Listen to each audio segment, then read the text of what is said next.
పశ్చిమ గోదావరి జిల్లా తాడేపల్లిగూడెం పట్టణానికి చెందిన బొల్లా రవితేజ అనే యువకుడు దారుణ హత్యకు గురయ్యాడు. ఎక్కడంటే గోవాలో హత్యకు గురయ్యాడు.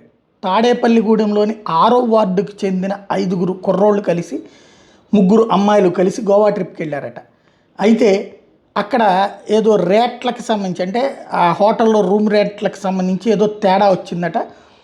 దాని మీద హోటల్ యజమానితో గొడవపడ్డట. హోటల్ యజమాని కొడుకు వాళ్ళ మీద దురుసుగా ప్రవర్తించడంతో పాటుగా హోటల్ సిబ్బంది అంతా ఒకటయ్యారట. వాళ్ళందరూ కలిసి దాడులకు పాల్పడటంతో వీళ్ళు ప్రతి దాడులు జరిగినాయి. హోటల్ వాళ్ళంతా ఏకమై కర్రలతో దాడికి పాల్పడినటువంటి నేపథ్యంలో రవితేజ తలకి తీవ్ర గాయమైందంట. దాంతో అతను మృతి చెందాడు.